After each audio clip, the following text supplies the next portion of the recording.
Welcome,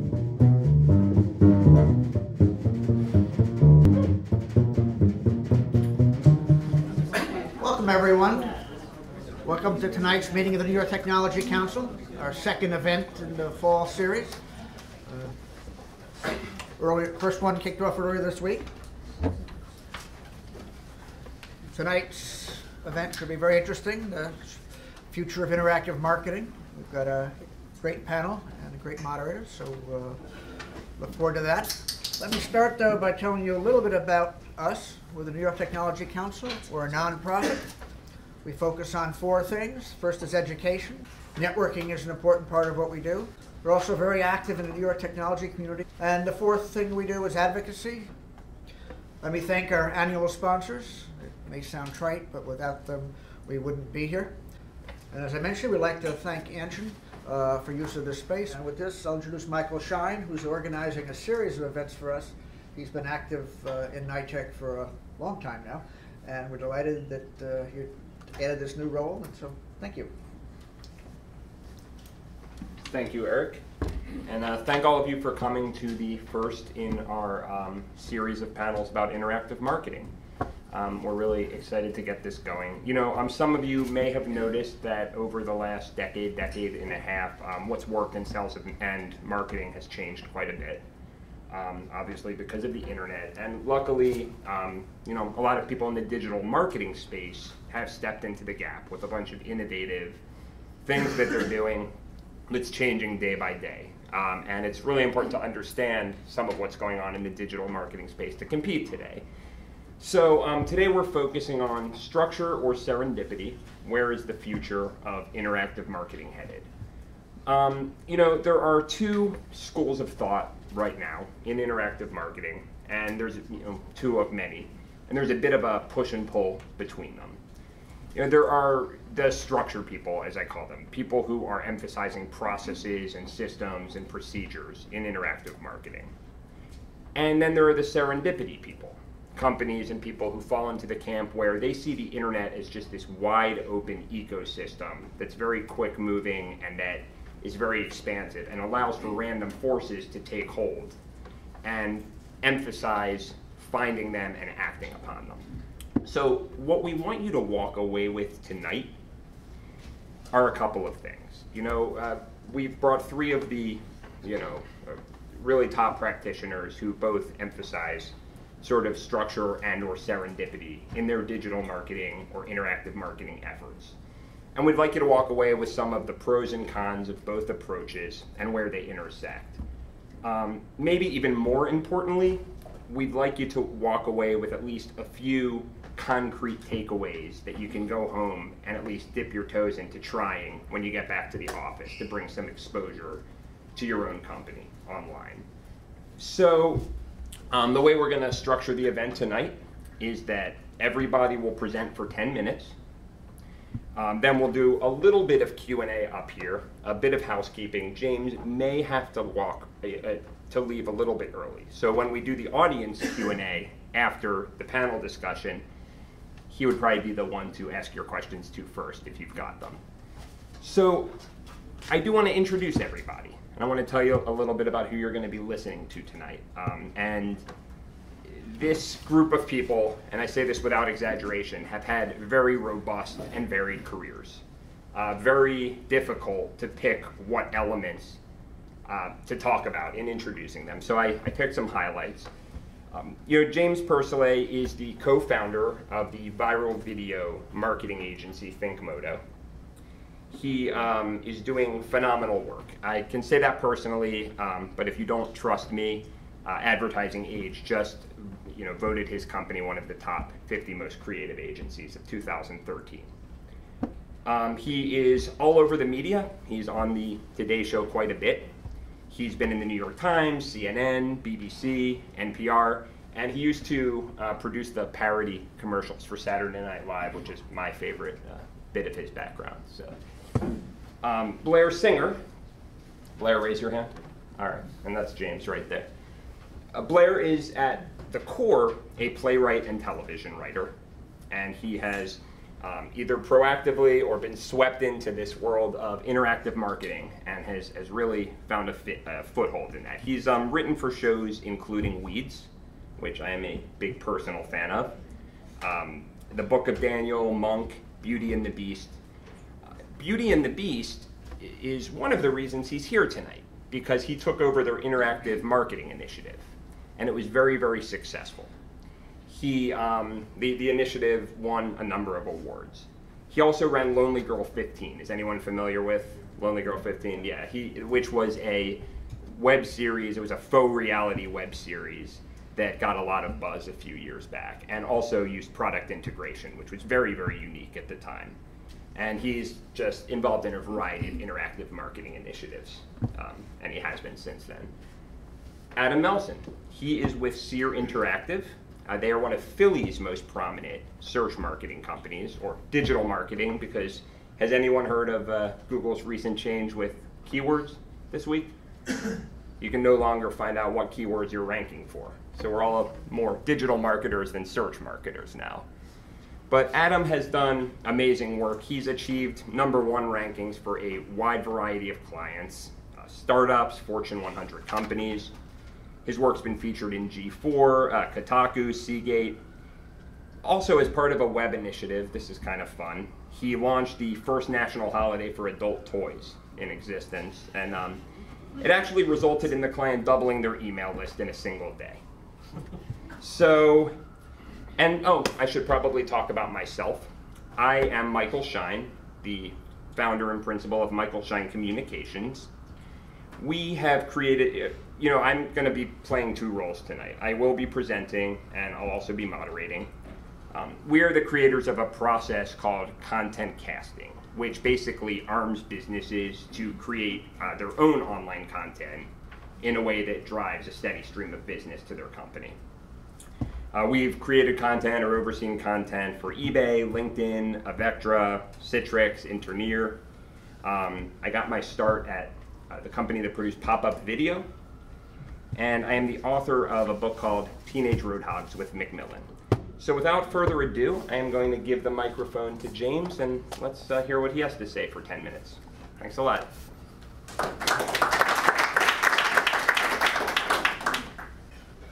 So my company, ThinkMoto, is in the business of creating viral videos to promote movies, TV shows, and brands. And the way we do it is really through serendipity in many ways. What we do is we launch something on YouTube, generate a whole bunch of engagement, and that engagement online jumps to traditional media and earns really valuable coverage on TV, radio, and print for our clients. We rely on serendipity, but we do it in a calculated way. And what that entails is leaving off the period when we create a sentence, and a sentence being a metaphor for a video, for a story. And the way we do that is we really encourage questions. A typical TV commercial format has a beginning, a middle, and an end. It's wrapped up nice and neat. And you get the message, but you really don't get engaged in it. And what we find is that when you create something really unique, but without saying how you did it, if it's real or not, you start getting the audience to come to you rather than pushing your message to them. So I'm going to give you a very brief little overview here, but we have a case study. One is a video, and the other is the results from that video, which shows really the impact when you don't reveal everything and you let people kind of probe what you're doing. In this case, we were approached by Oakley, who has a new golf line, and they have a rep, the golfer Bubba Watson, and they came to us and said, can you make something engaging for us that would bring attention to the fact that Oakley does more than sunglasses. They are a golf brand. So we thought, this guy, Bubba Watson, is a fun guy. He's into cars. He's a maverick. And as soon as we thought of cars, we thought of a golf cart. And then we said, well, what would Bubba Watson do with a golf cart? And then we thought of a hovercraft. So we merged this, and we created a concept that this guy would employ in a video. And the question really, and the way we did it was, is this thing real? Does it work? Is it CGI? So on and so forth. I'm going to show you the video. It lost in the translation here in the export with this system, so the quality is not up to our standards. So I apologize for how digitally artifact this thing looks, but you'll get the idea. Hopefully. I may need a technical. Whoops. That was. Don't look at that. You didn't see that. How do we? First of all, let's see. Okay.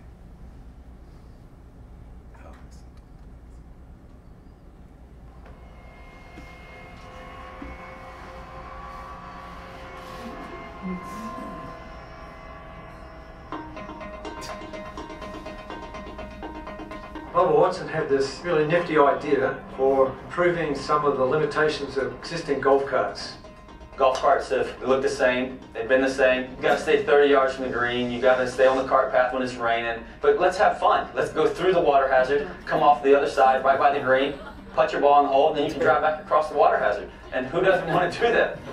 Bubba's idea was to see if we could incorporate a hovercraft principle, that is riding on a bubbler there, into the existing golf cart. What we had to look at was how we could use the existing elements such as the roof, the seat handles, the sand bottles, all of the various pieces that are on existing golf carts, how we could incorporate those into the hovercraft technology. BW1 is a prototype, our first one out, no bumps. Golf cart's gonna have bumps. It takes you everywhere you wanna go, through sand traps, through waters, shortcuts, into the woods, out of the woods. And my ball likes to go in and out of the woods, so we gotta be able to get there in the best way, quickest way possible. The big advantage of the hovercraft is it has a footprint pressure about 33 times less than the human foot. So by hovering across the green, you leave absolutely no trace. I see a lot of stares, a lot of laughs, and then they actually see how efficient it is. I think it's going to really get more people involved. They're going to want to just drive the hovercraft and not play golf, but I mean, that's how I got started, you know, driving a golf cart, and then golf got in the way.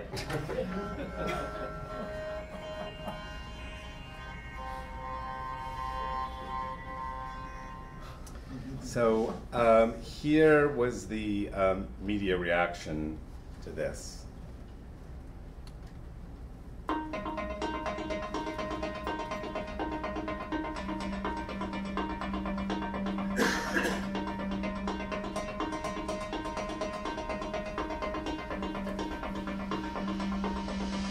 This may be the coolest thing to hit the golf course since the drink cart. It's pro golfer Bubba Watson and his hovercraft. It looks like a golf cart, but it hovers, and so go across the water, go across the green. This is the future. It is the coolest thing I've ever seen. Take a look at this viral video as he floats around the course.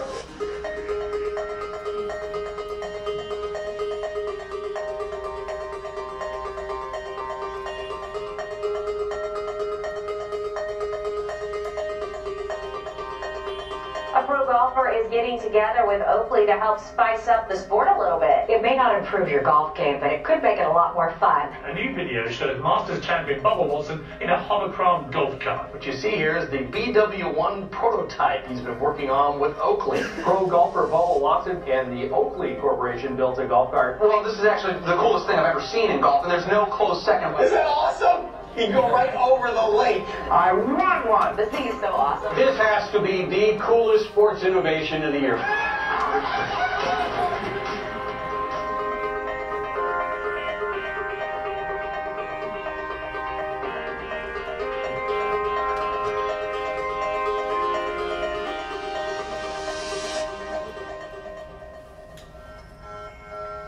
So had we come up with a concept that, showed somebody driving a golf ball an amazing distance and then landing in the cup, or something that really was really buttoned up, it wouldn't have gotten the kind of engagement that this did. The calls that we received were, tremendous, because, there's a lot of impracticalities of a hovercraft going on a golf course, but that inherent disconnect is really what drove this thing. And then exemplifying how serendipity plays into this is the fact that we didn't anticipate that there would actually be interest in this thing. And after we ran the video and after it did get all this attention, we started to get calls from people who wanted to buy them. So one thing led to another, and it ended up our selling them the Hammacher Schlemmer catalog, which are available to all of you here at 10% discount. So we have sold a number of them to golf courses who are using them for promotion, for charity events, and we have plans to even extend it further. We're not in the business of selling vehicles, and this is not, despite the $58,000 price tag, not too much of that goes to us. These are expensive things to make. But for us, it's an exploration of what happens when you leave something open and you take a risk and you do something that really doesn't make sense in many ways. People figure out how it makes sense. We would never have imagined that a golf course would want to buy this for promotion. And it's really a mindset of not structuring your logic and your thinking, but rather laying it out so you invite the kind of serendipity that results from a viral video at this end to a hovercraft on sale at this end.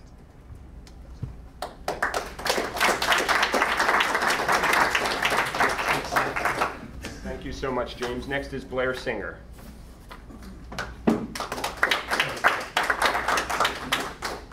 I gotta follow the hovercraft. It's fantastic. I have no slides. I have no hovercraft, James. Thank you for that. My name's Blair Singer, and I write for television. And I backed into the digital world and feel like I'm still backing in. And I feel very much like a neophyte in this world, although what I have found is there are people on both ends of the spectrum, some who are involved in traditional media who feel even further away from digital media, and some who are doing it every day who still feel like they can't keep up. So one of the things that happened for me when I was at a show called Beauty and the Beast, which is on the CW network. Last year I was a producer, which means that I would write episodes and then go up to Toronto and freeze my butt off and try to convince the actor who has a cold allergy, an allergy to cold, I've never heard of it, to come out and shoot on an ice rink. So my primary job was to write episodes, produce them, get in the editing room, get them cut, put music to them, bring them to time so that we can put ads to them. What became very clear at Beauty and the Beast was that we were going to have an uphill struggle to get viewers. There were other shows on the network like Vampire Diaries. Arrow was a new show that had a lot more traditional media buzz, that came with a much larger audience than we have. And while we came out of the gate at about 2.8 million viewers, we very quickly settled into around 1.5, 1.7, which was going to spell uncertain doom. So one of my bosses came to me and said, "Hey, you worked at Lonely Girl 15. You must know how the internet works." And I said, "I do. I know how it works in totem." She said, "Would you take over all the social media stuff for us? Because, well, to be honest, nobody else wants to do it. And you seem kind of interested. You have a Twitter account." And so I said, well, I didn't really have a choice. But I'm interested. I'm interested in the ways in which people connect with material. And I think that, to me, Twitter and Pinterest and YouTube and Vine and all the various applications we use to connect with people are basically, if you strip those away, it's just two people in a room together trying to feel a part of the world, trying to, I saw this thing, Louis C.K. was talking about cell phones, and that it's so hard for us to let that moment of solitude come in now. And one of the things that I think abates solitude is this ability to connect. And so whether it's meeting up at a coffee shop down the street or meeting up on the coffee shop on Twitter, to me it was, how do we get our fans who are spread out across the world, few in number as they may be, there are fans in Brazil and there are fans in the Ukraine and fans in the States. How do we get them all to come together?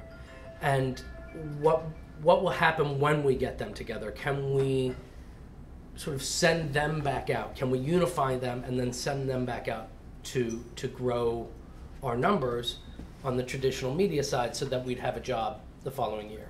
It's always, for me, about, do I get another year to play on and get paid, and another year to do the show? So the first thing we talked about was, what are we going to call our followers? And this seems like a very pedantic exercise. But when we first wanted to call them beasts, because we thought beauties was a little soft, and we wanted, though we ended up with mostly female followers, we wanted to encourage men who are such a prized demographic for television. We wanted to encourage them to come. So we thought beasts. And then we typed beasts into Google, and we found a lot of pedophilia sites come up. And for a show on a CW network, you don't want that to be what comes up when people are looking for your name. So we roundabout came up with the name Beasties, which was better when you put it in the search engine. And the fans seemed to really attach themselves to that name. On the flip side, another show on our network, The Carrie Diaries, I think either didn't think it through or Serendipity wasn't on their side, and they named their followers Carriers, which I think you can assume was not a good name. And my first tweet under an account that nobody hopefully will track was Carriers of what? And this was, a tantamount problem for them. And we would get calls of, well, how did you do it? How did you encourage such involvement? And I said, well, who wants to be called a carrier? I mean, let's just, I'd much rather be a beastie than a carrier. So we started that, and we would start, for me it's always about character. Everything, any story I'm going to tell, any script I'm going to write is going to be about what does the main character want. And so we were very honest with our Twitter followers. It was, beasties, we are looking to have a dialogue, we want you to get involved, and we want you to spread the word because we need help. And that honesty was rewarded tenfold. It all of a sudden became a passion project for the followers that we had, that, by the end of the first year, I think we had 12,000, but their activity was so strong that they were following us from application to application. The same number on Twitter was going to Facebook, was going to Pinterest, was going to our YouTube page. And eventually in January, we finally asked them to do something, which was the People's Choice Awards were coming up. And we were dying on the vine in terms of Nielsen ratings. And we had a discussion in the room of, if we could win the People's Choice Award, I don't know how because we were up against much bigger shows, but if we could do that, how could the network possibly cancel us? I mean, it's a glass trophy. We'll send one to Mark Pedowitz, who runs the CW. It'll be in his office. And so we asked the followers, would you do this for us? And what we found was that if we were clear and direct with them, that they would make Serendipity happen. the structure that we set up was, here's a place that you can come and we can chat about it. You know, you can leave your comments on our YouTube page. You can leave your comments on the Facebook page. You can tweet us and we'll tweet you back, and we'll have actors do live chats and all that. But it was basically, the overarching umbrella was, we're here for you, will you be here for us? And it was less of a plan from the beginning, because as I said, you know, I was in the job 2 months before I knew this was part of my job. But it was more of a, you know, we call you beasts and that doesn't work. We call you beasties and suddenly you come out of the woodworks. So if we keep up this honest dialogue, it'll keep growing and growing. We won the People's Choice Award, and they wouldn't give us the exact count, but we won by over 10 million votes. Wow. And I would read tweets from people who would say, I've been home for the past 48 hours. I haven't slept. I'm on my 18th Red Bull. And I just keep clicking. Now, some people might judge those people. And there was that little voice in my head that said, who are these people who are spending their lives with their cats, no offense, cat people, with their 18 cats at home, clicking. But I would work on, and our staff would work on, just trying to meet their enthusiasm with honesty and openness. And that they had felt as passionate about us being able to continue into the second season and to tell this story, that they had fallen in love with this love story about, you know, a man who lives in the sewers and turns into a beast, and the woman that he loved, that they would do anything for it. And then once we won that, it became, what was the give and take? What was, they had done something for us, we had done something for them. Now let's set up more structures for them to come in and to become even more involved, and we'll see what happens. So we built a website for them.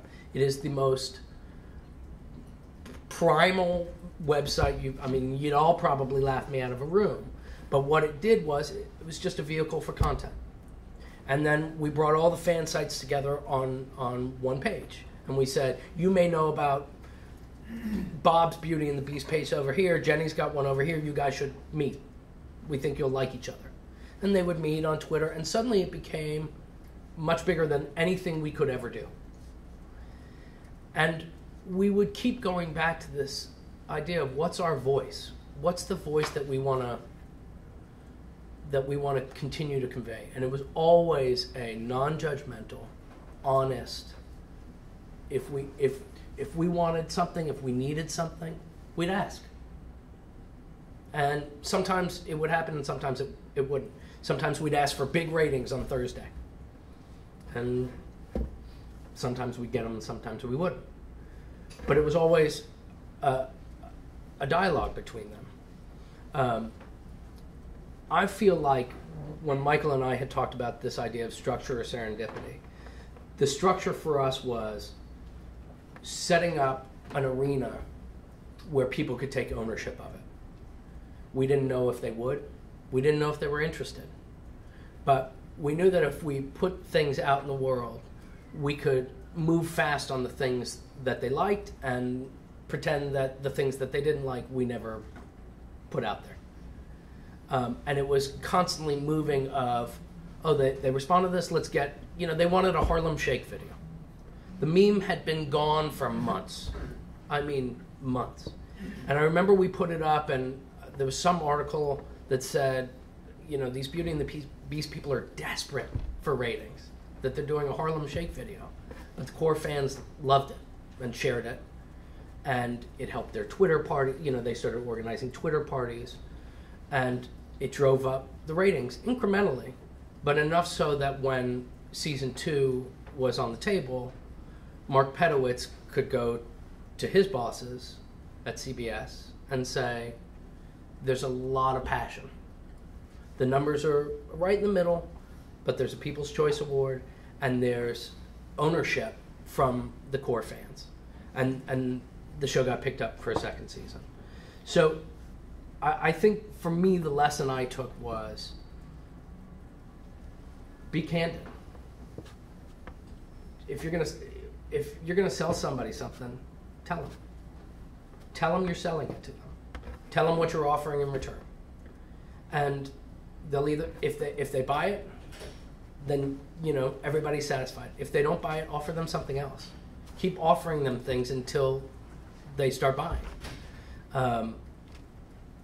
It's a sort of commercial way to go about making content, but we were always trying to drive attention back to the traditional show. So for us, it was let's just keep throwing things out there and let's see what sticks. Let's see what Serendipity has to offer us back, and then let's keep putting stuff out there. Thank you. Thank you, Blair. That was great. And now Adam Melson from Sear Interactive. All right, so I'm going to be talking about the serendipity aspect component of this as well. Everybody should jump on you after this because I don't know how you pitched. I think we should engineer a hovercraft. I would like to see that pitch. I mean, we have to go and pitch budgets, proposals. I'm thinking a hovercraft. That's notes are. I need to take some notes for sure. I work for Sear Interactive. This is all of us, all our baby pictures. We're in Philadelphia, and I think we're all just passionate about search. So that's us. We're SearInteractive.com. And that's me on Twitter. How many people here have Twitter? Most. Awesome.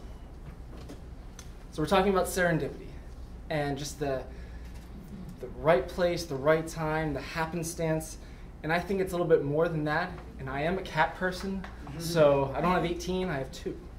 But I think what it talks about is forming, I think what really drives those serendipitous moments is relationships. You have to be willing to go out there and create relationships. I think it was the baseball quote, the harder I practice, the luckier I get. I think that's the same thing with building relationships and serendipity. So I'm not saying go out there and just, be a whore for relationships with every business person, networking, throwing cards everywhere. But I think you should be there to satisfy the right needs as soon as those needs are realized. So I want to talk about 3 quick, pretty actionable things that you can take back with you and implement. I want to talk about how to find the people who want what you have and form a relationship with them. Find the people who are awesome to work with because you need awesome people around you to support a team to grow your business. And the last one, find people who need your expertise. So let's go back to that first one. Finding people who want what you have. This is a very pixelated, stretched picture of 2 pairs of socks. So these 2 pairs of socks formed a great relationship for us. We still have a client that sells everything but the motorcycle. And we found someone that wanted socks. So I'll tell you the outcome of 2 pairs of socks after I show you what we did to get to that person. All we did was we created a simple Google alert. We found out that people have wish lists. They post their yearly wish list. You know what I want? My wish list, and included, we used the word motorcycle. So anybody who publishes a post talking about my wish list and then our main industry word, we could have had motorcycle gear, motorcycle helmet, but we didn't want to really narrow it down that far. So we said motorcycle, my wish list. Send me an email every day if there is an update for people publishing their wish lists. Somebody came in. This woman has this fairly well-read motorcycle blog. Said, I want motorcycle socks. I rode my motorcycle. You need socks or else you get rubbed the wrong way, and it's just practical. So we sent her, I called up Anthony over there. I said, hey, Anthony, can you send this girl 2 pairs of socks? He goes, okay, anything else? No, all right, trust you. All right, we'll send her 2 pairs of socks. Anything else you want me to ask for? No, don't ask for anything. Don't ask for anything. Just, it's her wish list. Let's give her a wish. $15 is the total cost, including for shipping for those socks. So the result, she wrote a blog post all about our client. People interacted with the blog post. It wasn't just, a blog post where they sent me socks. She praised them. This company, took their time to identify with me, and also with that, in the comments, I've never heard the client was RevZilla. They sell all sorts of great things. They converted a new customer. I've never heard of RevZilla, but I'm going to shop there in the future. They seem like really cool guys. The woman also shared it with her 3,000 social followers over Twitter and Facebook. But it's like, all right, well, there's social share. You made this girl really happy. Whatever. It costs money. What's the return of my time? We got 30 visits over 45 days from there. And for $15 socks, those visits converted over $800 in sales. So I think that's something where if you have an intern setting these queries up, you can have tons of them coming in for your industry, for motorcycle, for all different types of clients, or for your specific industry. Also for alerts, I would set these up for my own company. We have them set up for Seer Interactive. We have them set up for some of our larger clients, their CEO names, the president names. We also have it set up so we have, if you do a site : seerinteractive.com, Google will only bring back everything that's on Seer Interactive. So in here, I do site : Seer Interactive porn, sex, and make sure that I'm the first to know if Google ever picks up anybody who's hacked my site, because, or payday loans. There's no reason why any of those words should ever show up on my site. So it's kind of one more safety net to make sure people aren't going to, make sure I'm keeping track of my assets and nobody's hacking me. The next one, find people who want what you have. Oh no, so that was the end of that one. I'm going to talk about people who are awesome to work with. So we talked to a couple schools in Philadelphia, Drexel, Villanova, Temple, Westchester, just outside of Philadelphia. We talked to about 6 or 7 different universities. And we talked to all their marketing professors. We said, hey, we're going to host this event. We're going to talk about a number of different things: search marketing, PPC, SEO, analytics, the newest changes in Google. We want you to come because all this isn't being taught in courses. You're getting you're teaching the basics. We want to make sure that we can be there for your questions, for your students' questions, and to let you know what's going on. So we did that. We had 7 professors come out. We had 7 schools come out with about 15 different professors. And we educated them. And then at the very end, we're like, by the way, if you like what you've heard today, and we tried to put some really good takeaways in there. If you like what you've heard, if you see students looking for internships, send them our way. We'll send you, we'll send you a little description of what's going to be involved. But if you've got some really bright kids you think would be a good fit here, send them over. We'd love to talk to them. So that leads to these internship interview days, which 40, 50 kids show up, college kids, show up to see if they can work with us, which is, I still feel like it's ridiculous because it's like, oh, it's just Seer. Why do all these people want to show up for us? But doing that allowed us to be cherry pickers and find some of the best kids from some really good schools. And that resulted, so far in the last 2 years that we've done this, 5 interns, and 2 of those were brought on as full-time employees. So our event that didn't really cost too much to put on, if we were to do that, if we were to go have a headhunter go out and get 2 people full-time, we just saved ourselves $8,000, $10,000 in commission. So that's one way we went out, try to find out who's awesome. And people would come up, oh, where should I have an internship? Oh, well, let me tell you about this company, Seer. They were there to support us because we had that relationship. Last point here, finding people who need your expertise. So a lot of people said they were on Twitter. See this once in a while. I have these set up. How many people use TweetDeck or Hootsuite? It allows you to really group a couple of people. It allows you to group, I only want to know people from my industry. I only want to see what people outside my industry are talking about, and maybe in design. I want to follow a bunch of designers because I don't want to just listen to people who are in my industry talk about the same things. I want to get some outside perspective. So you can form these little columns. And you can also have search columns that bring back people who tweet out what you define. So I have a couple of columns set up with, does anyone have examples of, in quotes. And I might put in my one of my industries. Maybe it's motorcycle. Maybe it's CEO. Maybe it's just something where I know that clients that I work with, somebody might be tweeting, asking for examples of something that they do. Or they're looking for maybe interview. Maybe they're writing an article. So this is something that we put out there. We kind of cast that net. Bring me back. Bring me back these things that could fit for my clients, that could fit for our company. And we find people looking for, basically looking to find resources. So we go out there and we contribute. We answer them. We say, hey, I've got that. I've got a person that would love to talk to you. I've got a CEO of a motorcycle company. You want to talk about product. You want to talk about safety. You want to talk about engaging your YouTube channel and having a CEO that shoots 300 videos a year. I've got that guy for you. I keep harping on that. We have lots of clients that do some really creative things that these types of queries fit for them. And they draw in people that don't know us, but now we're starting a relationship because we're helping them out. So I think really defining those queries that you can set up in Hootsuite or TweetDeck. Who do you want to help? Who are you capable of helping? Where's your expertise? Because it leads to referrals.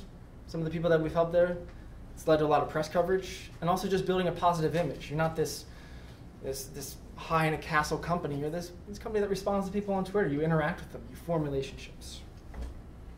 So that was the last point, of finding people who need your expertise. And that's all I have today.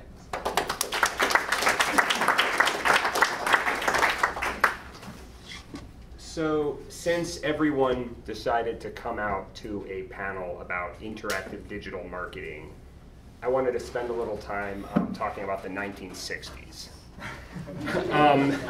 And in particular, a certain gentleman who's still kicking around. He's about 90 now. His name is Stan Lee. Does anyone know who he is? Yeah. And but in the early 1960s, Stan was just a run-of-the-mill comic book writer. There were tons of comic book companies. Marvel was one of many. And he worked the way everyone else worked. First of all, he worked there since he was a kid. I think his uncle owned the company. And he would write comic book scripts. They looked a little like TV scripts. And he would give them to an artist, and the artist would draw everything in the script. And he worked like that for years. So one night, laying in bed with his wife in the mid-60s, Stan had a once-in-a-lifetime idea. He thought of a new kind of comic book hero. Insecure, not necessarily physically attractive, dubious motives, and it was the Fantastic Four. And they put it out, and it was a gigantic smash. It was a huge hit. So suddenly there was a lot of demand for more heroes like that. So in a very short period of time, Stan created Spider-Man, Thor, X-Men, the Incredible Hulk, Doctor Strange, all the characters that we know. And it was great, but it was terrible because Marvel literally could not keep up with the demand. The team of artists and writers that they had, they were falling apart. It almost bankrupted the company. So Stan had his second once-in-a-lifetime idea. I'm not sure that makes sense, but he did, and he created a system. So it worked a little bit like this. So first of all, as I said, Stan had worked there his whole life. People didn't move jobs a lot back then. So he knew everything about his artists. He knew their strengths, he knew their weaknesses on a very deep level. So instead of writing comic book scripts, Stan Lee started writing outlines for each issue, and it was only 2 pages long. It told the entire story in 2 pages. Then he would hand it to an artist, and he would hand it to the artist that he thought was best suited for drawing that particular issue. The artist would start working on it, and he would start doing other outlines and farming them out to other artists. He would get the first one back, completely drawn, much longer than 2 pages, and he would draw in the little thought, the bubbles and the word bubbles. So from an efficiency point of view, this saved the day. They were able to handle the demand. This method is still used. It's called the Marvel method. It's used a lot in the comic book industry. But that isn't the most interesting part of the story to me. What's most interesting to me is that when I first heard about this, I would think that by applying an assembly line process, which is kind of what this is, to something as imaginative as comic books, you would sacrifice some of the imagination and the creativity. The exact opposite happened. This system that was put in place corresponded, or I should say kicked off, probably one of the most creative periods in comic book history. I mean, it turned it into an art form. I mean, it's in museums, Jack Kirby and Stan Lee. I mean, if you're into comics, So why are we talking about this? It's an interesting story, I think, because like so much else, the internet has changed everything. We all need to be creative content producers now. Maybe not every company, but certainly the companies in this room. Why is that? You know, so 15 years ago, if you wanted to buy a product or service, you were dependent on interruptive marketing techniques. You know, ads, direct mail, a knock on the door, whatever. It was the only way to find out, other than word of mouth, which is very, very slow. So people tolerated it. Today, the first thing that most people do when they want to find out about anything, including a product or service, is they search proactively on the internet, right? This is not new. As a result, people really resent these interruptive methods, and they're not very effective anymore, especially the higher your price point and the more in-depth your product, the worse it gets. So the solution is to create a steady stream of creative content that people actually want, that's interesting on its own merits, and that sort of lines up with what you're selling, but doesn't hard hit people over the head with a sales message. So, you know, this is not new. I did not make this up. There's even a name for it. It's called content marketing, and it's a hot thing right now. And has anyone heard of content marketing out here? Okay, so almost everybody. But almost everybody's failing at it. There are certain companies who are approaching it very similarly that are doing phenomenally at it. But more companies are failing than are succeeding. There are a number of reasons for that.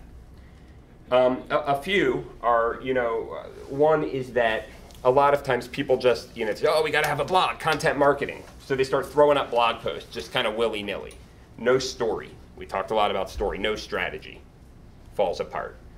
Or they say to two people on staff, the marketing people, all right, you two, handle the blog. Unfortunately, they have day jobs. So the thing is chugging along nicely for a month, and then something else comes in and it falls apart. Or they outsource to low-paid writers. Destroys their brand on top of falling apart.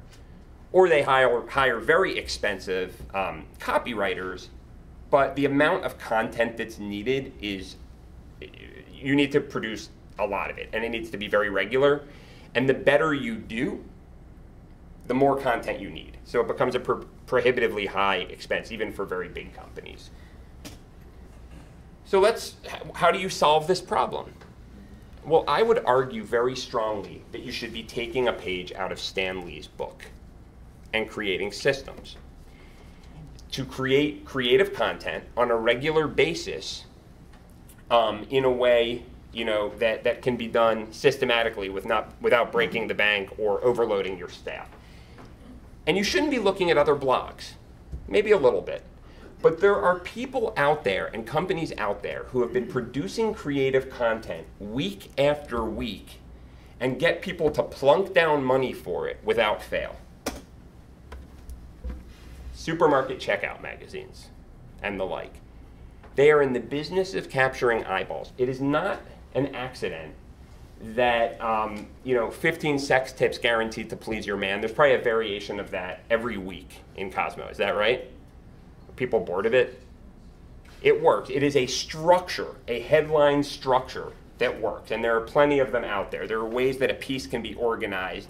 And this is based on, you know, human psychology. There's a relatively new technology from the 90s. It's come into its own lately, called fMRI technology. I don't know if anyone's heard of that in here. But they can actually see which parts of the brain are activating when people, you know, are looking at certain triggers.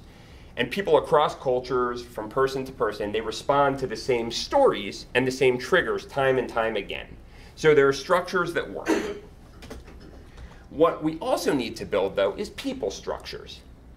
Because for you to do this efficiently, you should be leveraging your internal resources.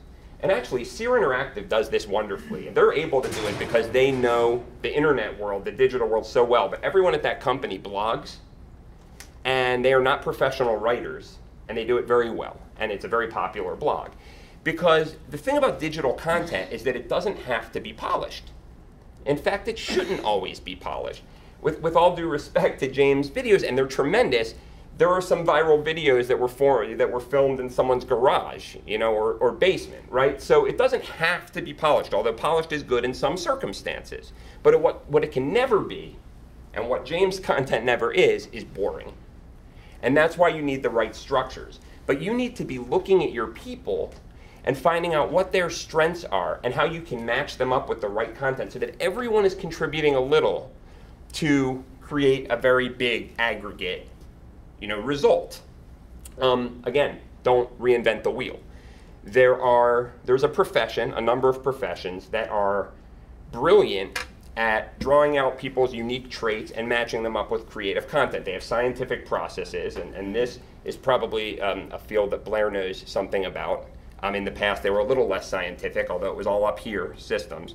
Casting directors and talent agents. You know, time and time again, they have a process that they use to find the right people, find their strengths, and match them with the right content. And if they did it, you know, slapshot, if they only did it sometimes, they'd be out of business. They're paid a lot of money. Those processes are out there. Find them. You need a content process, you need a people process, and you need to match them. And, you know, we could talk for hours about this, but I'll leave you with this.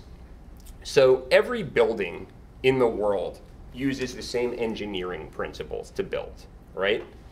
They use steel beams, they use wood, they use glass, all of that. But what you hang on top of those structures can be, you know, the Olive Garden, it can be a Frank Lloyd Wright building, it can be the Empire State Building. The place to reinvent the wheel is not the structures. Plan in advance using story structures that have existed for eternity. Create blog posts based on structures that work every time. But by using your people and by using their strengths and your unique ideas that have defined your company, the reasons you went into business, that's where you should get inventive. And you'll be surprised. You'll be surprised at how much more creative your content gets, and, you know, more importantly, that it'll start driving regular business, you know, on an ongoing systematic basis.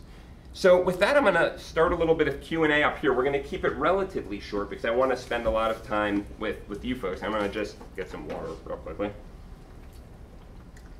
But, you know, we've talked a lot about story and storytelling. And I think I heard it in one form or another, a little less so from Adam, but there were hints of it there in terms of you need to have a great story to succeed online.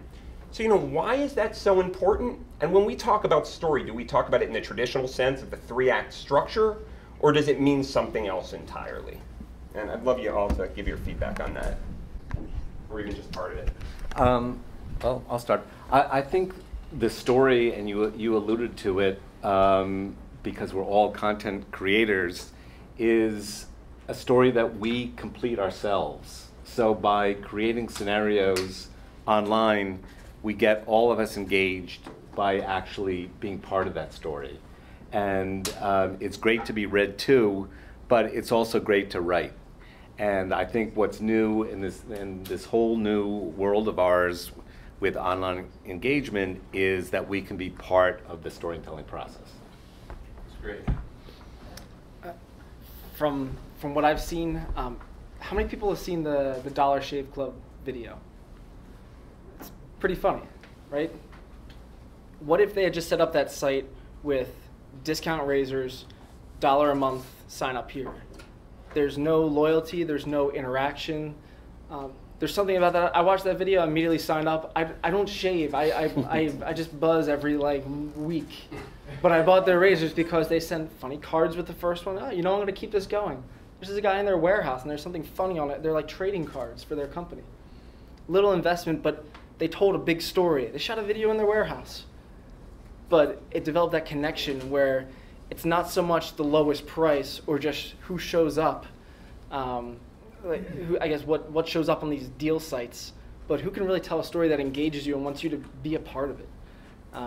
So a little bit outside my own, I guess, more expertise of search, I think that's a great example of storytelling that really converts someone. I think for me, and when I'm writing new shows or you know, pitching to networks, it always starts with who's my protagonist, who's the main protagonist. And if you look at the history of television, you know, Tony Soprano, Walter White, Nancy Botwin, we always follow and empathize with one character. And then there's a world around them that we find pieces of ourselves in. But we always gravitate towards one central character. And to me, it's no different. I started as a playwright of getting people around in a room, whether it's 5 people in your cast or, you know, at a Broadway house of 1,500, and having a conversation.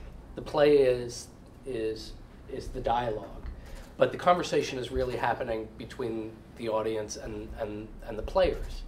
And to me, whether it's in a theater, whether it's a TV show and then people talking about it at work the next day or talking about it online, or whether it's online content, it's all about what is the thing that you're trying to express? What are you trying to express about the world? And you're putting that out there and then opening up a conversation based on that story, the story of our lives, because we all want our lives to have meaning. And you know, it's when you read in a book and you read I just read a great book by Jess Walters called Beautiful Ruins, and I would have these moments where I'm reading the book and I go, that's exactly how I feel. He got it. And I think you can get that same feeling from a tweet.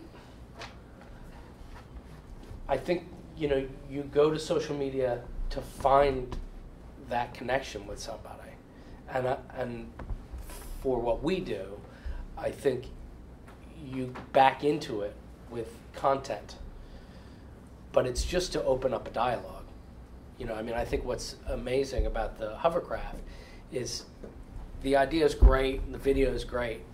The conversation afterwards and then how they followed up on it, to me, is the most exciting thing. Because then it became a conversation much bigger than you could ever imagine. And, you know, so that's, I think, from story-wise for me, it's about what's my conduit that I'm, you know, what's the person or the character that I'm trying to express, you know, my deepest, darkest secrets, feelings, emotions, and let me put that out in the world and see what comes back. So, I mean, we've dealt tonight with, you know, some practical things and a whole lot of kind of theory and reasons that we got into the businesses we got into. But I know that there are a wide range of companies in the audience, and there's a lot of startups. There are a lot of smaller companies. I would say, Adam, you can chime into this, but you've dealt with this a lot already. But for the other two in particular, what are some things that a smaller company on a somewhat limited budget, how can they at least dip their toes in the water of building some exposure for themselves? Using this new wide open world, whether it's viral video, social media, structured content, whatever it is, what are some tips you have? In our case, when small companies contact us, which they do multiple times a day, and you know, when something is really sincere, or I feel like you know, it's worth a conversation, I encourage people to do it themselves. I mean, sometimes somebody will contact us, and they will know who their audience is, they know their product, and they know, you know, the distribution. And I say, well, then you have all the elements to do it yourself. You really don't need us. It's really so easy and so accessible, at least to do what we do, viral marketing. And you know, as Michael said, it's really not the, or actually, like I said here, it's not the production value. It's the story, and it's how you present your idea that engages people. So I would just say, you know, if you don't have the budget and you have smart, creative people in your company, which you know, you wouldn't have a business if you didn't, try it yourself. The bar to access is pretty low, and that's the whole beauty of it. The reason that I personally got involved in this type of content is there's no barriers to stop you from distributing your content, and that's something that, you know, everybody should be doing. And something I would like to add before Blair answers is that what I saw from, you know, the hovercraft video was that it benefited from a lot of offline press. But combining a strong viral video with some community building efforts, whether it's social media or finding the other bloggers in your ecosystem and reaching out to them, offering them interviews on your site, offering them guest posts, building that awareness on the internet. You don't necessarily need, with all due respect to traditional PR, and it has its place, that can be done, I think, on a shoestring as well if you reach out properly to the community. So, yeah, I'm going to use my first curse word of the night, and I usually use a lot of them, but I've tried to refrain because I'm expecting my second child in a month. But I teach down at NYU, and I teach dramatic writing, and everybody's they all want to know how they get an agent and how they get into television. And there was no way when I got in, and there's still no way now. So I tell them, make shit. Just go out and make stuff. Your own barometer will tell you whether the things you're making are any good. And once you put it out in the world, you'll get feedback whether it's on a small level or on a large level. I keep thinking about, and I'm sorry I'm blanking on his name, I have a slight head cold, but the gentleman who made Searching for Sugar Man made it on his iPhone because it was a story he had to tell. And so he went out and shot it. And the parts where he shoots it on the iPhone 5, you can tell, and they sweetened it in editing, but it still looks very homespun. Who cares? The story's phenomenal. Phenomenal. I was also thinking when James was talking, I just recently binge watched a show called How to Make It in America, which was on HBO, really because I liked the lead track from a guy named Aloe Black. And there was a part where the guy's trying to get his energy drink out into the stores, and he goes to an ad agency and they say, we cost X amount of dollars, and he goes, I don't have that. And they're out and they're going to do this big skateboarding thing, and he's got guys with their cameras, and it all goes awry, and one guy gets lit on fire, and that becomes the viral video. Serendipity. Serendipity. Right. And I think, when I started writing, it was drummed into me very early on, just show up at the desk. Things can't get written unless you're at the desk. And what I try to import to my students and also to myself is, nowadays, things can't get made unless you go out and shoot it. So don't wait for the big production truck and the catering truck and the wardrobe and grab 3 friends, go into a garage and shoot something. And your content will get better the more practice you do. And eventually you'll make content that's of you or of your company. To your point, Blair, a lot of the videos that we do, we shoot with iPhones. For giant Hollywood movies, we purposely shoot it with an iPhone. The catering budget is often twice the value of the equipment that we shoot with. And the reason is it's the audience connects much better when you shoot something with something that they have in their pocket than if you have an airy Alexa rig that is so slick and so removed from your world that there's actually an advantage to doing something on the cheap. And we've cultivated that a lot. We don't often shoot with expensive gear. That's great. And Adam, did you have anything that you gave a lot of great concrete tips, but do you have anything to add? How do you do it as a startup without much of a budget? Or even if you're on the smaller side or medium size and you don't want to, you want to dip your toe before you invest in the big firm. There's just really no shortcuts for some of the principles that you have in launching a site, whether it's products, whether it's maybe you consult, maybe different services. There is no substitute for taking someone else's content, and there is no structure for maybe not having simple things like title tags on every page. Google values you putting in the effort to creating your own unique content, whether it's interactive or not. Google doesn't have a lot of that down to note if it's funny, if it's heartwarming. They just know if it's unique or not because they read every single website. So generating unique content, whether it's mind-numbing content for 160 contact lens descriptions, or rewriting the content on, if you're a personal injury lawyer, on each of those pages, and not just grabbing whatever content you see some other people using. So just make sure everything, just the basic structure is there, and you do it all on your own, or hire a content writer. Make sure it's yours.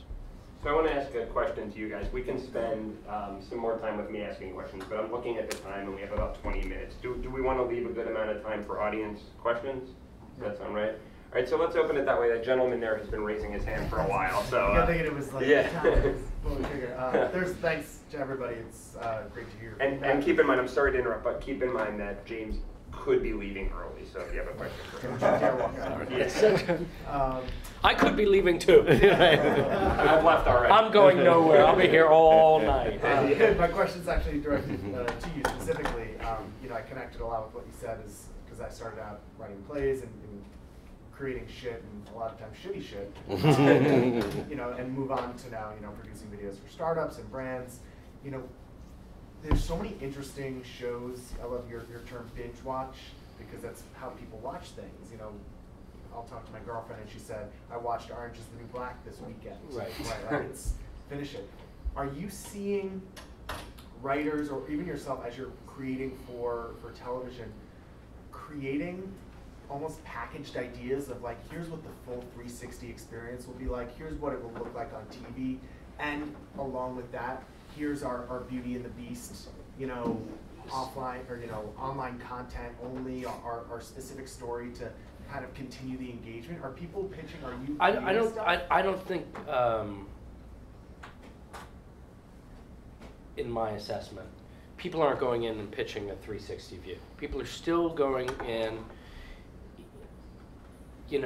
Hollywood's very nervous about the internet and has been for a long time, but they're still making hand over fist. I mean, 2.5 Men still gets 16 million people. And the pipes still work. Now, for how long? I don't know. But, and particularly in LA, which is why I choose to live here, they have a very short attention span and a very short memory. And I feel like as New Yorkers, we have an advantage because we're steeped in history. But right now, people are still going for that buck that's there and saying, I got a show, he's a detective with Asperger's. Great. But there are a few people, and I think, it's not necessarily the younger people, but people who are dipping their toe in making web series, who are using social media as more than just the network told me to, and so I'm going to do it, who are starting to say, okay, I need to get the primary show on the air on traditional media, but how am I going to support that so I don't end up in season 2 fighting for my life? But I still think it's very much an add-on in Los Angeles. I do think the people who are making content in New York, whether it's economic or happenstance because the personnel are here, are much more in tune with what's happening online than in Los Angeles, in my experience. But I think more and more you're going to see people start to go in and say, all right, here's going to be the traditional show, and here's how we're going to support it, in video content. Here's how we're going to do it, with Facebook and YouTube and Vine and all that stuff. They just need to see that it's financially. I went to a meeting with a network head after Beauty and the Beast ended for me, because I needed to come home. And he called me and said, would you have lunch with me? And we started talking about what I did at Beauty and the Beast. And I said, and we set up this very, very simple Tumblr site. And he said, what's Tumblr? And, it's the head of a network that supposed to be the voice of, the network for the young generation. He didn't know what Tumblr was. But once that can be quantified through Nielsen, that he can bottom line take that to his boss and say, well, Tumblr drives this kind of traffic, and then it's going to be part of the pitching process. But right now they haven't been able to figure out how it influences their bottom line. That answer your question? Not at all. No, yeah. That was really, really good. That gentleman back there, please. Forgive me, but I think I've only got one shot, so can I pose a quick question to each panelist? Jim, you must have gotten pushback from the client with your original proposal, and I'm just curious, how did you overcome that opposition?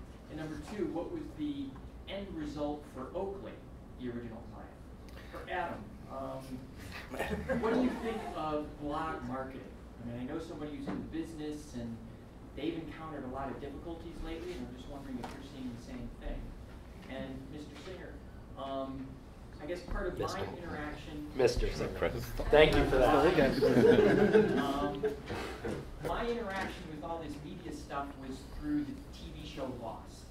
And I'm just wondering if you think there is still anything to be learned from the way they handled it. Because I think during its time, they did a fantastic job. Well, I know you started with James, but can I just ask you, because what precisely from that experience was the thing that hooked you in? With Lost, it was the story.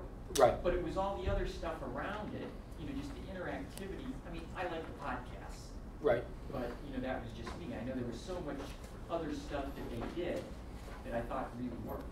Yeah, I mean, if you don't mind. No, Mr. Singer. Thank you, James. I think, again, it all starts with the story. That you fell in love with the world, and I would even say past the world, you fell in love with the characters and their plight. And something about that spoke to you that, I don't want to speak for you, but for me, what the show was that sometimes you wake up and you have no idea what direction to go in. That's every morning for me. That the world can sometimes feel like, all right, I don't know what lies beyond the front of my door. So you connect with that show, and then to me, it's about being swift and deft enough to just offer up a tremendous amount of content that exposes you to the wider world behind the world that you've already bought into. For us, it was, actor videos. It was pages of scripts, notes scrawled on a page of a script. We would have a contest, and everybody would sign a script, and the contest winner would get a script. We started doing a graphic novel. We first started with pages just for the episode that was coming up that week. There was such an appetite for it that we did an 8-page glossy thing. It was just seeing what the appetite was and then feeding it. But we had to hook them with the traditional story, and it was hard to get people who weren't hooked to come in through the ancillary content. But once they were hooked, they keep coming back for more, as you did on Lost, podcasts, all that. Regarding your question about the hesitancy or how to sell things into clients that they might not be comfortable with, there's been an interesting arc in the less than 3 years that we've been in business, and that is we had so many calls. Everybody, we want a viral video. We want it to go viral. Do your magic. And then we pitch an idea, and they would say consistently, okay, but where is my product going to be? Where is the branding? And, where is, the opportunity to buy the product? And we said, well, that's in a commercial. And this is not a commercial. And slowly that has changed. And in this past year, we've noticed that people are actually stopping this line of questioning and starting to accept the fact that you can have this content marketing where the engagement is what's key, and when you can really bring the audience to the brand first through a story and then deliver it. So the resistance to creating crazy ideas is rapidly changing, at least in our experience. And it's interesting that it's happened over such a short period of time. Blog marketing. So whenever we talk to a client about, we want to get to people, we want to start a blog. Like, all right, well, let's generate some goals. What's the purpose? What's going to be the purpose behind here? Well, selling stuff. Okay, well, what's the purpose? How do we know if we win or fail? Let's set some guidelines to know, did we hit our goal? Is it generating more readers? Is it sales converting through the blog? Really some tangible things, not just, well, I'd like to increase social. I'd like to increase, put a number on it. Defining numbers is something that we've been really big about this past year. So there is no fluffy, I think we did a good job. It's yes or no. The other thing with blog marketing, a couple of years ago, we're like, we want to rank for our client offers satellite internet. So let's do satellite internet for gamers. Like, let's get all those gaming keywords. Let's rank well. So when anybody ever searched for that, this blog post showed up. You know what it did? Didn't convert. Because you know what it was? It was just a whole bunch of content that wasn't passionate, that wasn't speaking to gaming. You ever try to? Are there any gamers in here? Yeah. If you had to play a game with satellite internet with about the speed of dial-up, it doesn't make sense. People are searching for.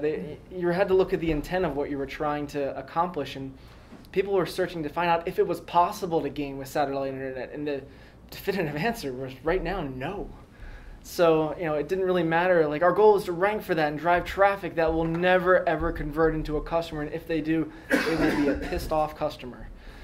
So that's one other part of it. And the last part, frequency. I think to have a successful blog marketing campaign, you're going to have people following you, and if you're going to post once a day, keep it once a day then, because that's what their expectations are. If you're going to do it once a week, that's fine. There is no right or wrong, but just make sure you're meeting the expectations of your audience. And actually, before, I think that gentleman there had a question, but before, I'd like to add to what everyone has said. In the past, there were media properties, and if you were a company, you would pay to have your message put on that media property. So an advertisement. So you had to get your product out there, and that was the only way to get your message out there. Today, what a lot of companies are doing, and it can be a blog, as long as that blog is telling a story, which takes some advanced planning and structuring, or a viral television channel, online TV channel, whatever it is. What companies are doing very successfully is they're creating their own online media property. And that's not a pitching mechanism. It's something that is valuable for its own merits. It makes you laugh to see, golf carts flying, or, you go there to find out everything you ever wanted to know about habit forming. That's a self-help guru who has a site like that. He's not pitching his books. But what it needs to do, it needs to line up with your unique philosophy, with your unique take, with what it is that made you go into business, because then you become the authority.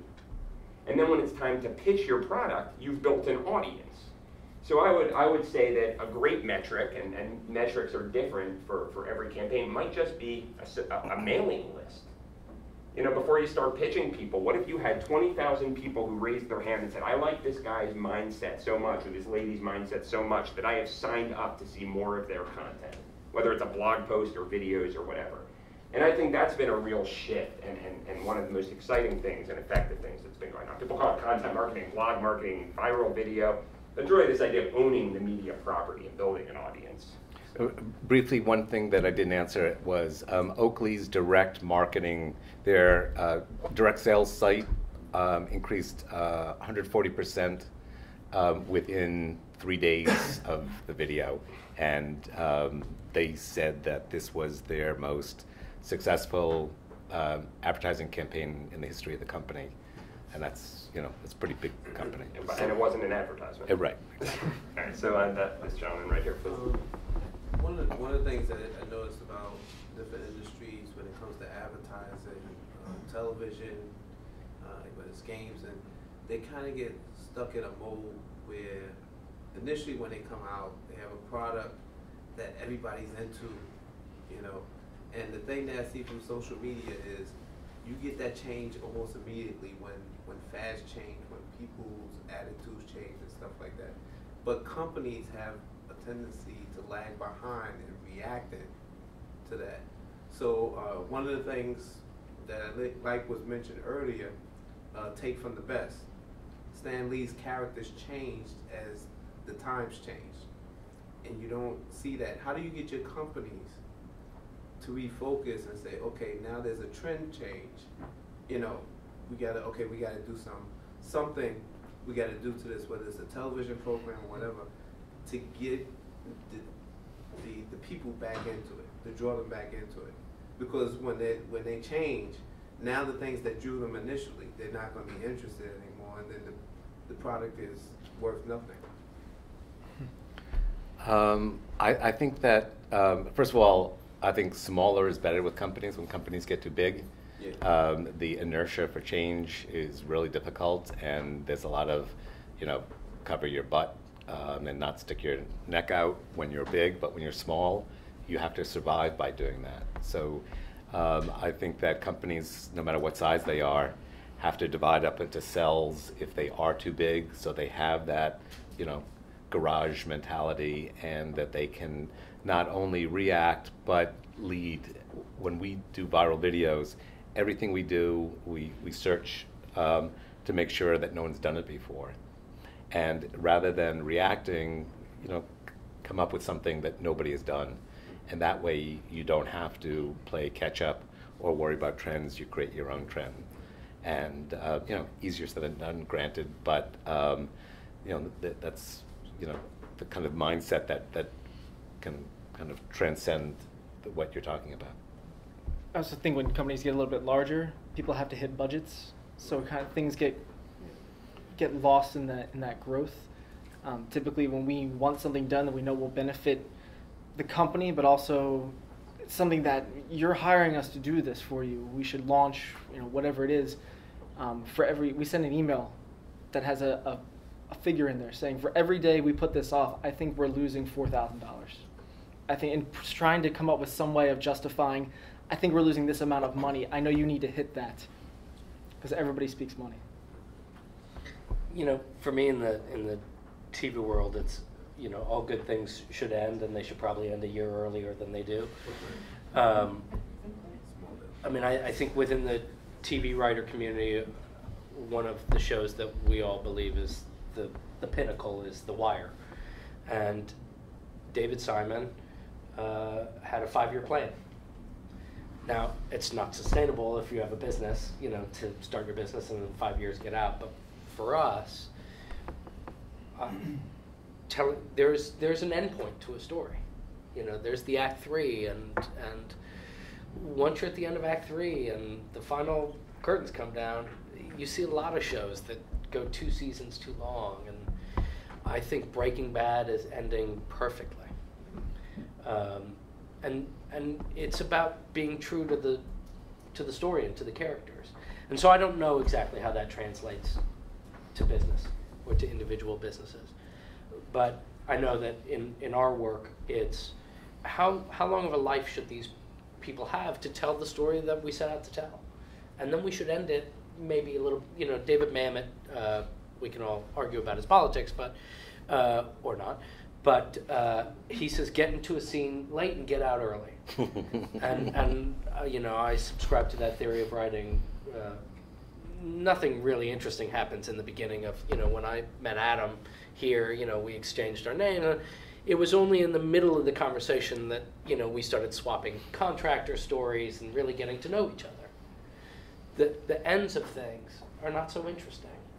So, and I think the same holds true in a series, which is get out a little bit earlier than you thought. And it's hard because the money increases every year. And so you start to go, yeah, but if I do one more year, that boat's going to be built. And, I think why you see so much crap on television is because there are a lot of people trying to build boats. and get second homes. And it's hard. You get older, you want things, you have children, you know. But for me, I try to adhere to, 3 for them, 1 for me. I do the jobs, I make the money, and then I try to go back to doing what I originally did. I don't know how that translates to selling, whatever you're trying to sell, but I think it's a good thing to be honest with yourself and whether there's any, as James was talking, is there any energy in your company anymore? And if there's not, break it up, or move. To add to that, I think taking it back to this online space, I think a blog or a online media property can give you a really good vehicle for finding that out. And this is what I mean. So when we work with our clients, we will plan this story. If it's a blog posts out about 3 months in advance. And we're not going to make it about the product, as I said. So it's not about the product getting old. It's about the ideas underneath the product. But all the while, we're testing them. So while we have an initial concept based on these, we obviously use these content structures, these headline types, these story structures, these different things. You never exactly know what's going to hit and what's going to miss. It's going to be better than if you just slap it up against the wall and hope it sticks, but you never know. So we use what we call an iterative process. And this is where the creative meets the analytical for all you tech people. Over a certain period of time, we're going to look at which blog posts, and by extension, which ideas are performing the best by whatever metrics we set up, and which aren't. And then we're going to go into a next batch, and we're going to do more of what works and eliminate what doesn't. And then we're going to do more of what works of that and eliminate what doesn't. So obviously that makes the online property better. But what it also does, it gives business intelligence to our clients. And I think this is the same for you, because if you have a product that you based your business on, I don't know if I have this right, but I think YouTube was originally a video dating thing. And let's say they had done a blog for the thing, and they were finding out, they were doing posts about dating and using video on dating, not about YouTube, but about video dating. Those were flopping. But the ones about creating these fun little videos to share with their friends, well, those were really flying. Now, not only are you building your blog about video, not your YouTube blog, your blog about video, you start thinking to yourself, should we be doing a dating site? So I think that, steal from what we do if it helps you, but it's a good way to get business intelligence. I think Michael had a question first, and then we'll... So clients have fixed budgets, right? And because what catches on is oftentimes serendipitous, how do you trade off between, using your heads and coming up with the best video, or doing 10, all of which could work at much, 1/10 the price, putting them out there and seeing, which one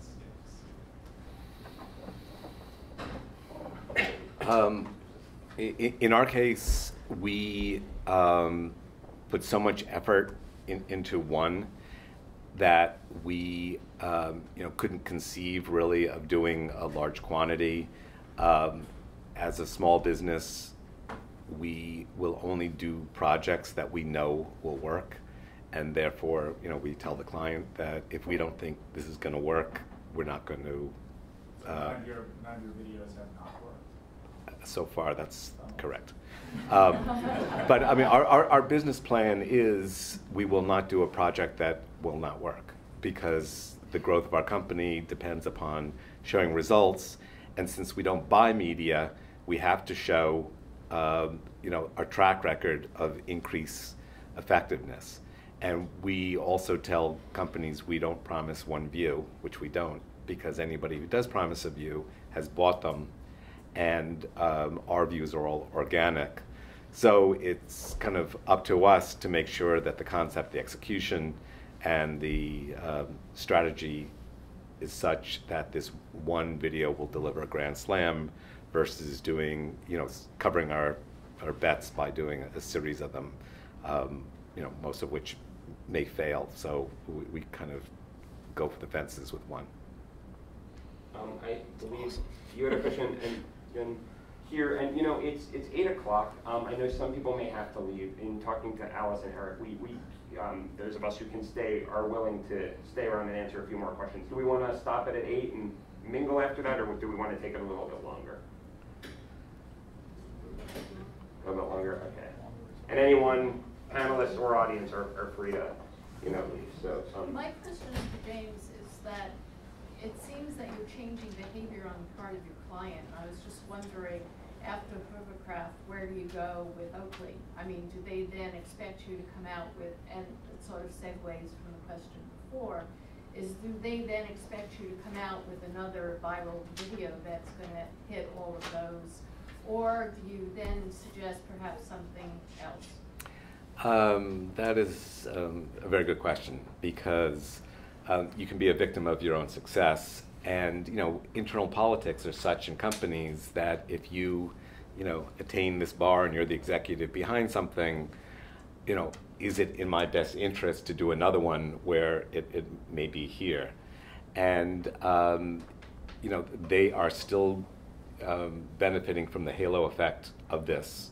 This hovercraft is being toured now, and it's just constantly generating promotion for them. So I think that in their case, I forgot when we launched this thing. It wasn't too long ago, a few months ago. I think it's going to take a while, frankly, for us to do another project with Oakley, because they're still on a high from this thing. And that's the way it is. However, that hasn't stopped the phone ringing from other companies that are similar to Oakley. Hi. I'm wondering if you would suggest a place where we could have a look at several examples of really low budget videos that went viral and did very well for the company that used them. That's. Or where we could see yours that you shot with the iPhone. We have a website, thinkmoto.com, and you can see a number of them. We hacked the screens in Times Square for a movie, where allegedly we used an iPhone to override the screens in Times Square, and we shot it with an iPhone as well. And you can see, how gritty it is. As far as, I'm just trying to think of large companies that have employed really low budget videos, and I'm sure I'll try to think of some, but they don't come to mind. Have you heard of Blendtech? I mean, they're not a large company, Yeah, they are well, now. yeah. I mean, I don't know if that would be considered a viral. I guess it would Well, be. I think it yeah, was. yeah. I mean, it was a small company at the time, a blender. I think that's a The good example. Yeah, that's exactly what Will It Blend. Yeah. And they put an iPhone in it. Yeah. Yeah. So I mean, but I actually, the background of that story is that they were a small company. He hired his first marketing person ever. And moment of serendipity, the guy saw him putting 2x4s into a blade, and he said, "What are you doing?" He said, "Well, I'm testing the blade strength." And they set up a camcorder and made these videos. And that's a perfect example, right? It's not about, look how great our blenders are. It's about the philosophy underneath the idea. This is awesome. By the way, these were our awesome blades that did it, and you can buy them for whatever price, that's a great right? example. So. Any other questions? Well, thank you all for coming. I really enjoyed this panel. Thank you all.